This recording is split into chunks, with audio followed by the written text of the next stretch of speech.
Engineer صاحب کو ہمارے ساتھ بٹھائیں. مجھے یہ سمجھ نہیں آتی مجھے ساتھ بٹھا کے انہوں نے کیا کرنا ہے. ہم نے اپنا مقدمہ عوام کی عدالت میں رکھا ہوا ہے. آپ بھی عوام کی عدالت میں اپنا موقف بیان کریں, اس کے بعد پبلک خود فیصلہ کر لے گی کہ کس کی باتیں قرآن و سنت کے دلائل کی روشنی میں درست ہیں اور کس کی غلط ہیں. یہ بار بار یہ ڈیمانڈ کرنا, سامنے بٹھانا, تو پہلے تو الزامی جواب کے طور پہ میں عرض کروں گا ان تمام علماء سے, کیا آپ خود آپس میں ایک دوسرے کے ساتھ بیٹھ کے معاملات سیٹل کر چکے ہوئے ہیں؟ صدیوں سے آپ لوگوں نے فرقے بنائے ہوئے ہیں, ایک دوسرے کی تکفیر کرتے ہیں, ایک دوسرے کے پیچھے نمازیں پڑھنے کے قائل نہیں ہیں, اور یہ وہ باتیں ہیں جو آپ کے بڑے بزرگوں نے ریٹن میں لکھ کے دی نہیں ہیں. یہ زبانی کلامی باتیں نہیں ہیں.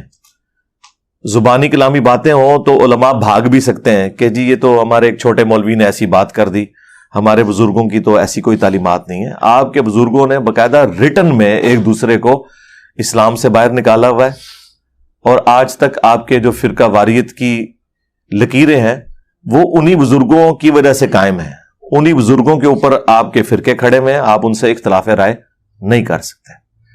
تو جب ان کے ماننے والے خود ایک پلیٹ فارم پہ بیٹھ کے کسی رزلٹ تک نہیں پہنچ رہے, تو مجھے بٹھا کے آپ نے کیا لینا ہے؟ مجھے تو کوئی پہلے دن سے اس حوالے سے شوق نہیں ہے کسی کے ساتھ بیٹھنے کا.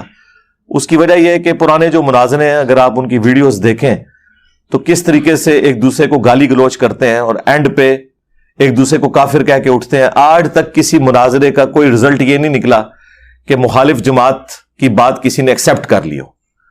تو اب کون سا ایسا مسئلہ ہو جانا ہے؟ پھر کہتے ہیں جی سامنے بیٹھیں گے تو پھر بات کریں گے.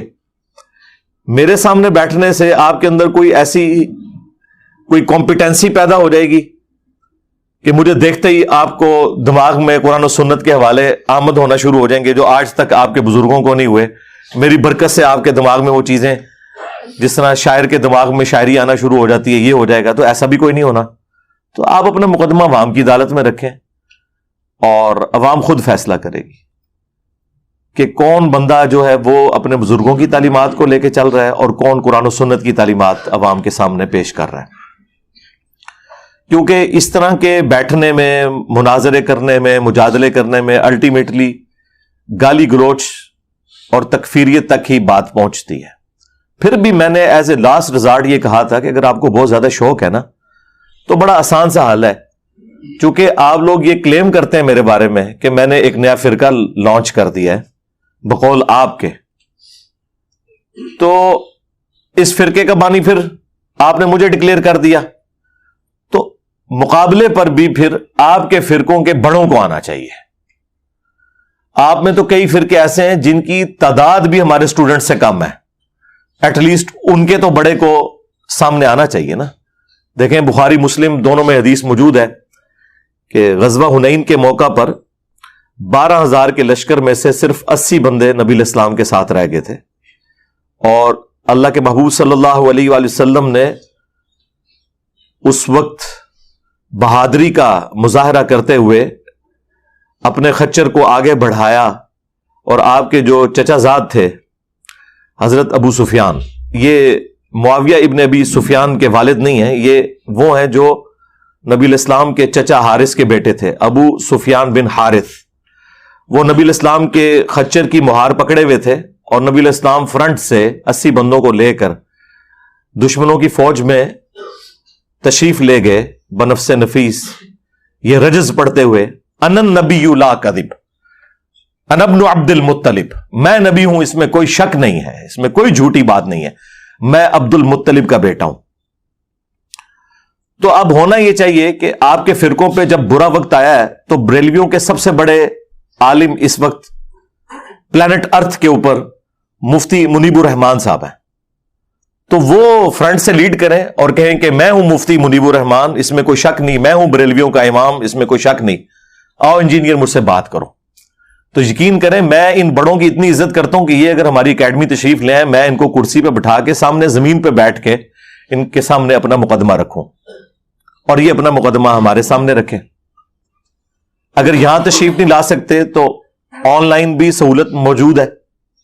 میں تو ہفتے میں 2 دن آن لائن ویسے ہی آتا ہوں, شاہد اور بلال کے چینل کے اوپر, تو آپ ٹائم لے لیں تو آن لائن آ کے بات کر رہے ہیں. لیکن یہ آپ کی خواہش کی وجہ سے، مجھے کوئی شوق نہیں ہے. اسی طریقے سے دیوبند میں پلانٹ ارتھ کے اوپر سب سے بڑے مفتی ہیں ان کے تقی عثمانی صاحب، وہ سامنے آ جائیں اور کہیں کہ میں ہوں تقی عثمانی، اس میں کوئی شک نہیں ہوں، میں ہوں دیوبند کا امام، اس میں کوئی شک نہیں، آؤ انجینئر مجھ سے بات کرو، تو پھر سمجھ آتی ہے نا. اسی طریقے سے ساجد میر صاحب اہل حدیث کی طرف سے آئیں کہ میں ہوں ساجد میر وہابیوں کا امام، انجینئر صاحب مجھ سے بات کرو. اس طریقے سے اہل تشیع ساجد نقوی صاحب کو لے آئیں اگر انہیں شوق ہے تو. مجھے کوئی شوق نہیں ہے. اب جب ہم یہ بات کرتے ہیں وہ کہتے ہیں نہیں ہمارے بڑے جو ہے نا جی ان کی کمپیٹنسی نہیں ہے مناظرے کی فیلڈ کی نا، تو اس میں تو چرب زبانی چاہیے ہوتی ہے، دلائل سے زیادہ اس کی ضرورت ہوتی ہے، تو ہمارے بزرگان دین میں اتنی چرب زبانی نہیں ہے کہ وہ انجینئر صاحب کے ساتھ بات کر سکیں. یہ ظاہر پبلکلی تو نہیں کہہ سکتے نا، ورنہ تو لوگ کہیں گے کہ ان کو پھر بڑا کیوں بنایا ہوا ہے. تو یہ اندر خانے یہ بات کرتے ہیں. تو پھر دلیر بنے، یہ بڑے کہیں کہ ہمارے اندر کمپیٹنسی نہیں ہے، اگرچہ ہمیں ان لوگوں نے امیر بنا دیا لیکن ہمارے اندر کمپیٹنسی نہیں ہے کہ اپنے فرقے کا دفاع کر سکیں. اندازہ کریں جب فرقے کا بڑا اپنے فرقے کا دفاع نہیں کر سکتا، اس فرقے کی کمزوری اس سے بڑی اور کیا آپ کے اوپر ہم ہائیلائٹ کریں کہ جو فرقے کا بڑا ہے وہ کہتا ہے میں نہیں دفاع کر سکتا. وہ کہتے ہیں نہیں ایک فیلڈ ہوتی ہے تو ہم کوئی بچہ لانچ کریں گے اپنی طرف سے. تو میں نے اس میں بھی کہا تھا ٹھیک ہے، لیکن اس کے لیے شرط یہ ہے کہ ویڈیو میں آ کے آپ یہ مانیں کہ میری یہ فیلڈ نہیں ہے، میری کمپیٹنسی نہیں ہے، میں نہیں دفاع کر سکتا. البتہ میری طرف سے یہ ایک میرا برخوردار ہے، اس کی جیت میری جیت، اس کی ہار میری ہار، اور میری ہار میرے فرقے کی ہار ہے. یہ میں اپنی طرف سے لانچ کر رہا ہوں، لیکن ویڈیو میں آ کے کلیم کریں، یہ لکھ لکھا کے نہیں. یعنی ایک ٹکٹ میں آپ دو مزے نہیں کر سکتے. وہ ویڈیو چڑھے تو صحیح جناب، ہم اسے اپنے چینل سے شیئر کروائیں گے اور پھر بتائیں گے دیکھیں جی آپ یہ نکلے ہیں. چلے سالوں بعد ہی اپنے بزرگوں کو انہوں نے ہوا تو لگوائی ہے، باہر انہوں نے پبلک میں ان کو پیش تو کیا ہے، اور یہ بھی ان کے شوق کی وجہ سے. مجھے کوئی ایک رتی برابر بھی شوق نہیں. مجھے کیا حاجت ہے کہ میں ان لوگوں کے ساتھ بات کروں جن کے بڑے بزرگوں نے اپنے ناموں کے کلمے پڑھائے اور یہ لوگ ان کلموں کو ڈیفینڈ کر رہے ہیں. ان کا کیا علمی لیول ہے کہ ان کے ساتھ بات کی جائے. یہ تو ہمارے اسٹوڈنٹ کے ساتھ بھی بات نہیں کر سکتے. لیکن چلیں آئے اپنے بزرگوں کے عقائد کا دفاع کریں. پہلی چیز عقیدہ توحید کے اوپر بات کریں، عقیدہ ختم نبوت کے اوپر بات کریں، تاکہ پتہ چلے کہ کن کن لوگوں نے ختم نبوت کے اوپر ڈاکہ مارا ہے. اور بات ہوگی آپ کے بزرگوں کی کتابوں سے، وہ ہم رکھیں گے. اور اس کا جو طریقہ کار ہے وہ یہ ہے کہ 10 منٹ میں آپ اپنا مقدمہ پیش کریں، 10 منٹ میں میں اپنا مقدمہ پیش کروں گا، پھر 10 منٹ میں آپ ریبٹل کریں، پھر میں 10 منٹ میں ریبٹل کر دوں گا. آپس میں ایک دوسرے کے ساتھ کوئی انٹریکشن اس حوالے سے نہیں ہوگا. اپنا اپنا مقدمہ اپنے عوام کی عدالت میں رکھنا ہے، کیونکہ ایک دوسرے کے ساتھ بات کریں نا تو اور طرح کی بحثیں شروع ہو جاتی ہیں، اس میں کوئی کسی کا علمی فائدہ نہیں ہوتا، کسی کو بات سمجھ نہیں آتی. ایک مولانا صاحب جو ہیں وہ میدان عمل میں اترے ہیں اور وہ کہتے ہیں جی مجھ سے 10 لاکھ روپیہ لے لو اور انجینئر کو جو ہے نا لا کے ہمارے سامنے بٹھا دو. میں عرض کروں گا یہ 10 لاکھ روپیہ آپ نے کمایا کیسے ہے؟ آپ نے لوگوں سے چندے اس لیے اکٹھے کیے تھے کہ آپ دین کے کام میں صرف کریں گے. تو یہ آپ حرام خوری کر رہے ہیں، خیانت کر رہے ہیں کہ لوگوں سے چندوں کے پیسے لے کے مجھے دے رہے ہیں یا اس شخص کو دے رہے ہیں کہ جو مجھے آپ کے ساتھ بٹھا دے. آپ کے پاس تو یہ اتھارٹی نہیں ہے کہ آپ نے لوگوں کا مال اللہ کی راہ میں خرچ کرنے کے لیے لیا تھا اور اپنے نفس کی تسکین کی خاطر آپ کہہ رہے ہیں جی 10 لاکھ روپیہ دوں گا. اپنی جیب سے دینا. تیرا کیا سورس آف انکم ہے؟ چھوٹی چھوٹی مسجدوں کے یہ لوگ امام ہیں جہاں ڈکلیئرڈ تنخواہ 25,000 ہے، لیکن ان لوگوں کا روزانہ کا خرچہ 25,000 سے زیادہ ہے. چندوں سے کھاتے ہیں. محنت سے کمایا ہو تو پھر بندہ یہ کہتا ہے وہ بھی اچھا لگتا ہے. تو میں پھر الزامی جواب کے طور پر انہیں کہوں گا کہ تم کہہ رہے ہو نا 10 لاکھ، میں تمہیں اپنی حلال کی کمائی سے 20 لاکھ روپیہ دوں گا. لاؤ اپنے بڑے کو میرے سامنے بٹھاؤ، ساجد میر کو بٹھا دو، تقی عثمانی صاحب کو بٹھا دو، مفتی منیب صاحب کو بٹھا دو. اور یہ بھی تمہاری خواہش کے اوپر. تم تو 10 لاکھ کہہ رہے تھے، مجھ سے 20 لاکھ لے لو، اور ٹائم قیامت تک ہے. اور یہ حلال کا 20 لاکھ روپیہ چندوں کا کمایا ہوا نہیں ہے، یہ میری خون پسینے کی کمائی میں سے. اور یہ 20 لاکھ روپیہ دے کے اگر تم لوگوں کا فرقہ ختم ہوتا ہے تو مجھے کوئی آر نہیں اس میں. لیکن لاؤ بڑے کو بٹھاؤ سامنے. تو اب آپ کو پتا چل جائے گا یہ کدھر ادھر ادھر بھاگنے کی کوشش کریں گے. اور یہ میں اس لیے جواب دے رہا ہوں کہ ہمارے بھی بعض اوقات کوئی بھولے بالے قسم کے اسٹوڈنٹس ہیں, وہ ان کو شیطان وسوسہ دلا دیتا ہے کہ جی کیا ہر جائے, انجینئر صاحب بیٹھ ہی جائے نا, ان کے پاس کون سے دلائل ہیں, لو جی بینڈ ایسے میں تیار ہوں, لے آؤ وڈے نو آوا لو آؤ. آپ کا کیا خیال ہے, یہ تیار ہوں گے؟ کبھی بھی نہیں. ان بڑوں نے کب کام آنا ہے؟ ان کے بڑے اسی لیے ہوتے ہیں نا جب مشکل وقت آئے. ہمارے صحابہ کرام پہ مشکل وقت آیا, 12,000 کا لشکر حضور کو چھوڑ گیا. غزوہ حنین کے موقع پر بخاری مسلم میں آیا کہ نبی علیہ السلام اکیلے آگے بڑھے اس حال میں کہ آپ کے خچر کی مہار ابو سفیان بن حارث رضی اللہ تعالیٰ عنہ نے تھامی ہوئی تھی, اور 80 بندے صرف حضور کے ساتھ تھے, اور نبی علیہ السلام کہہ رہے تھے انا النبی لا کذب, انا ابن عبد المطلب, میں نبی ہوں, اس میں کوئی جھوٹی بات نہیں, میں عبد المطلب کا بیٹا ہوں. تو تم لوگ بھی آگے بڑھو کہ میں بریلوی ہوں, اس میں کوئی شک نہیں, میں بریلویوں کا امام ہوں, میں ہوں مفتی منیب, اس میں کوئی شک نہیں. آؤ انجینئر مجھ سے بات کرو, میں ہوں مفتی تقی عثمانی دیوبند کا امام, اس میں کوئی شک نہیں, آؤ انجینئر مجھ سے بات کرو. میں ہوں ساجد میر وہابیوں کا امام, آؤ مجھ سے بات کرو انجینئر.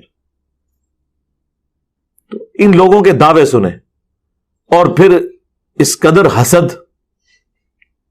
ایک دیوبندی مولانا انٹرویو کے دوران کہتا ہے کہ جی وہ انجینئر صاحب اس لیے چھا گئے ہیں کہ سوشل میڈیا ہے. بالکل ایسی بات ہے, صرف سوشل میڈیا کی وجہ سے کوئی چھا جائے تو مجھے بتائیں دنیا کا ہر طبقہ پڑھا لکھا ہے یا ان پڑھ ہے, اپنے اپنے فرقوں میں سخت سٹرانج قسم کا. ہمارا ایک کلپ سنتا ہے اپنے صدیوں کے فرقے کو چھوڑ دیتا ہے, تو آخر کوئی دلیل ہے تو نا. وہ کہتے ہیں نہیں, اس وجہ سے کہ وہ لوگ کہتے ہیں یار ایک انجینئر ہو کے دین پہ بات کر رہا ہے, اور پھر وہ آگے سے مثال دیتے ہیں کہ میں عالم ہوں اور میں اب اگر گانا اور ڈانس شروع کر دوں تو لوگ بڑے شوق سے مجھے دیکھیں گے. یار وہ جو تمہیں دیکھیں گے تو وہ اپنی کوئی زندگی بدلیں گے, تمہیں ایک جوکر کے طور پہ وہ دیکھ رہے ہوں گے, جبکہ ہمارے اسٹوڈنٹس کیا ہمیں جوکر کے طور پہ دیکھ رہے ہیں؟ بھائی انہوں نے اپنے ماں باپ سے دشمنی لے لی نبی صلی اللہ علیہ وآلہ وسلم کی محبت میں, اور صدیوں کے فرقے چھوڑ دیے. یہ کمپیرزن ہے. اس سے اندازہ لگائیں کہ یہ لوگ کس طرح نیچ لیول کی آ کے مثالیں دیتے ہیں. یہ دین کے کام کو یہی کچھ سمجھتے ہیں کہ تماشا, چونکہ ان کے بزرگوں نے خود تماشے لگائے میں یہ سمجھتے ہیں کہ باقی لوگ بھی تماشے لگاتے ہیں. پھر جب سب کچھ ان کے پاس ختم ہو جاتا ہے کہتے ہیں جی انجینئر صاحب نے نا جی ایک نیا فرقہ لانچ کر دیا. ہم یہ کہتے ہیں جب کوئی فرقہ ہوگا تو پہلے سے موجود فرقے ہیں, ان کے اندر جو نٹوریس چیزیں پائی جاتی ہیں وہ انجینئر صاحب میں بھی پائی جاتی ہوں گی. بتائیں فرقے کی سب سے بڑی نشانی ہوتی ہے کہ اس کی مسجد دوسرے فرقے سے الگ ہوتی ہے. بتائیں میری کون سی مسجد ہے؟ ہم تو تمہارے پیچھے نمازیں پڑھتے ہیں, چندے تمہیں دیتے ہیں. فرقے کی چندہ بک علیحدہ ہوتی ہے, ان کا بابا علیحدہ ہوتا ہے. ہمارا کون سا بابا ہے؟ ہم تو بار بار کہتے ہیں کہ ہم اسے اپنا بابا جان مانتے ہیں جن کی قبر مدینے میں ہے. النبی اولی بالمؤمنین من انفسہم وازواجہ امہاتہم, نبی تمہاری جانوں سے بڑھ کر تم پر حق رکھتے ہیں, اور نبی کی بیویاں امت کی مائیں ہیں صلی اللہ علیہ وآلہ وسلم.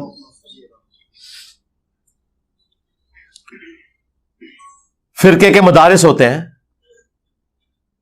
فرقوں کی باقاعدہ ٹیکسٹ بک ہوتی ہیں جس میں بتایا جاتا ہے کہ یہ فرقہ ہمارا جنتی ہے, باقی سارے جہنمی ہیں. بتائیں ہم نے کون سا لکھ کے دیا؟ ہم تو آپ سب کو جنتی مانتے ہیں انشاءاللہ تعالی, الٹیمیٹلی اپنا عذاب بھگت کے. تو فرقوں والی اور فرقوں کے بابوں والی کوئی چیز ہمارے اندر موجود نہیں ہے, اور زبردستی آپ ہمیں اس کھاتے میں ڈال رہے ہیں. تو کس کو آپ دھوکہ دے رہے ہیں؟ عوام گھاس کھاتی ہے, عوام کو نہیں پتا کہ یہ ایسے ہوتا ہے کیا. اور پھر خود فرقے ایک دوسرے کو جب تم ڈکلیئر کرتے ہو تو ان کی جو چیزیں بتاتے ہو تو کوئی ایک چیز تو ان میں سے ثابت کرو نا. آپ ان سے پوچھ لیں تو یہ مانیں گے کہ نہیں اس طرح کی کوئی بات انجینئر صاحب میں تو نہیں ہے. پھر آپ زبردستی مجھے اپنے بزرگوں کے ٹریک کے اوپر ثابت کرنے کی کوشش کیوں کرتے ہیں؟ میں نے گن پوائنٹ پہ احمد بریلوی صاحب سے حسام الحرمین لکھوائی تھی کہ آپ دیوبندیوں کو اور ان کے بزرگوں کو واجب القتل اور مرتد اور کافر ڈکلیئر کریں, اور احکام شریعت کے اندر احمد بریلوی صاحب یہاں تک لکھتے ہیں کہ کوئی وہابی, خواہ وہ دیوبندی ہو, اہل حدیث ہو, خواہ قادیانی ہو, قادیانی کافروں کو بیچ میں شامل کیا, رافضی ہو, یہ 1,00,000 دفعہ بھی اللہ کا نام لے کر ذبیحہ کرے نا تو ذبیحہ مردار رہے گا. البتہ یہود و نصارہ کا ذبیحہ حلال ہے.